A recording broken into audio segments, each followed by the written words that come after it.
Ակնաղբյուրում պատմում են, որ 30-ական թվականներին գյուղից երկու աղջիկ ամուսնացել են պարսկահայերի հետ։ Հետո խորհրդային բռնապետությունը նորաստեղծ ընտանիքներին ստիպել է գաղթել։ Նատալյան ու Սարգիսը տեղափոխվել են Թեհրան, հետո հաստատվել Ավստրալիայում։ Ու ստիպված մեր այդ տղաները, մեկի անունը Շաքարա, Արևհատի ամուսին է, իսկ մեկի անունը Սարգիս։ Այսպես մնացել էին մոլոր կանգնած։ Պիտի գնային Իրան, Ղարադաղ, Թեհրան։ Մեր աղջիկներն ասացին, մենք ընտանիք են կազմել, սուրբ ընտանիք, եւ գնացին Թեհրան, այնտեղ ընտանիք կազմեցին, մեկը ունեցավ 6 երեխա, մեկը 10 երեխա, կրթություն ստացան։ Տասնամյակներ անց ակնաղբյուրցի Նատալիայի որդին մոր ծննդավայրում է։ Վազիկ Քարամյանը Սիդնեյում բարեգործական հիմնադրամ է հիմնել։ Բազմափորձ մանկավարժն այսօր հանգանակություններ է կազմակերպում եւ փորձում աջակցել ակնաղբյուրին։ Առաջին ծրագիրը տրակտորի տեսքով է։ Այն Ավստրալիայի հայ համայնքից նվեր է գյուղի բնակիչներին։ Ինչքան էլ էս գործերից անեմ, ինչքան էլ էս տրակտորներից բերենք, ես էլ իրան պարքեմ։ Ինքը հիմա թաղված է Թեհրանում։ Ես էստեղ եմ, իրա ծննդավայրը, իրա մամին ու պապին, ամբողջ նրանք, որ Նատալիայի հետ էստեղ բարեկամ են, ինձի օգնել են էստեղ։ Եվ ես կարծում եմ անչափ ստիկ մի գործ եմ անում, որ իմ մայրիս անունը,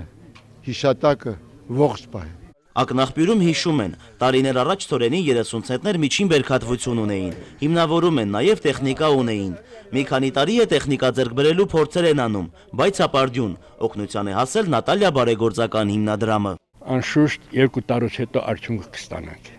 եւ հավատացնում եմ 2 տարուց հետո ամենաբարձր շրջանում ամենաբարձր բերքատվությունը այս գյուղի բնակիչները կստանան։ Ես իմ ընտանիքի անունից, այս հողագործ մարդկանց անունից նորից շնորհակալություն եմ հայտնում մեր Սուրբ Քարամյանին, պարոն Քարամյանին, այլ մարդկանց, որոնք թեկուզ մին լում են ներդրել այդ տեխնիկան ձեռք բերելու համար։ Դպրոցականների երգը միասնության կոչ է աշխարհի հայերին։ Գյուղը սեփական փորձն ունի։ Ակնաղբյուրցիների կապը գյուղի հետ բանուկ է։ Բանաստեղծ Սոկրատ Խանյանի նվերն օրինակ գրադարանի տեսքով է։ Հայ եւ ռուս դասականներ ու ժամանակակից գրողներ 3000 կտոր գրքի մասին է խոսքը։ Իսկ թվում է, թե եթե յուրաքանչյուր մտավորական իր գյուղի համար մի գործ կատարի, շատ լավ կլինի։ Մշակույթ է։ Մարդիկ գալիս են, հետաքրքրվում են, այստեղ կարելի է նաև հաճախակի կազմակերպել հանդիպումներ,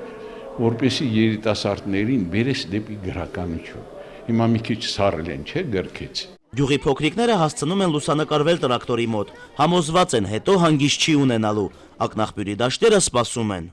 Նարեկ Սահակյան, Բենիկ Ղարախանյան, օր։